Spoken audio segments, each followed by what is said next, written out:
Quansoo Farm, looking at what is possibly one of the oldest houses on Martha's Vineyard. We can really only work here in the off season, so the tent allows us to get guaranteed that the workflow is consistent, so we can work 4 10-hour days out here.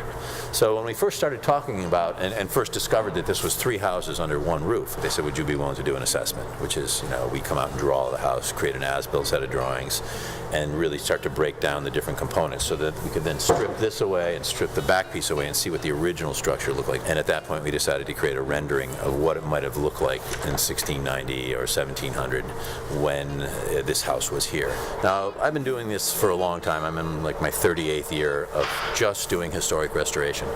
And this is the first time in my entire career that I've encountered wattle and daub. This is a very interesting shot, not just because it's a bunch of mud in a wall, but because it's so incredibly rare. This is referred to as wattle and daub. And wattle and daub was a drywall system in the 16th and 17th century that was used in England and then brought over here to the colonies. The wattles are actually, they look like ladder rungs. You can see one just peeking through here. And so you'd have a series of ladder rungs, and then the mud and hay is pressed in, and the wattles would hold the daub in. So in addition to that, all the surfaces would be chopped with an axe to give them a rougher surface so that the plaster, when it went over the mud and over the roughed up timbers, would have a chance of sticking. So it's very rare and usually signifies almost undoubtedly that the building is 17th century. Back, straight back, back, more, back, Max, back. Hop, ho, ho. So one of the nice things about this project is we're using indigenous wood here. Bruce Marchard has supplied us with some beautiful oak timbers.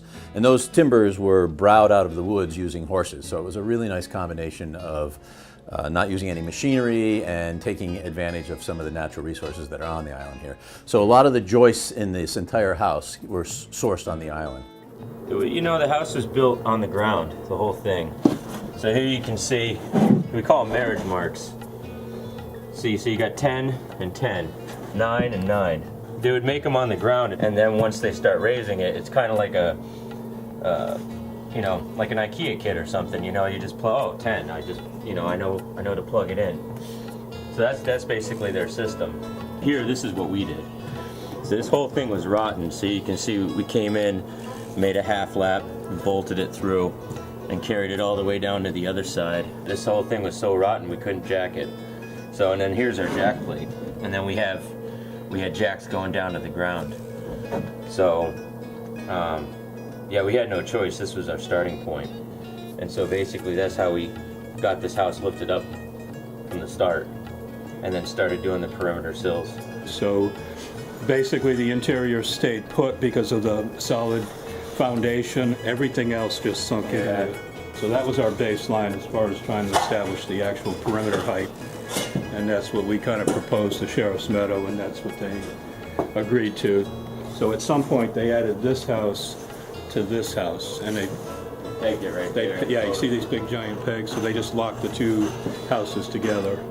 I said to Adam Moore, I said, you have every century. You have the 17th century, the 18th century, and the 19th century all under one roof. What a great tool this is if it can be restored. He said, well, what would you do? I said, as little as possible. I wouldn't put electricity in, I wouldn't put a kitchen in, I wouldn't put heat in, I wouldn't do anything. I would, like the Charles W. Morgan, I would preserve it as it is. So future generations of children can leave their cell phones in the car and come and sit in here and hear what it sounded like in the 18th century. It's the most spectacular location with one of the most spectacular houses. So this is like a living museum, and it'll be an opportunity for people to really be able to see just what it was like surrounded in the open like this.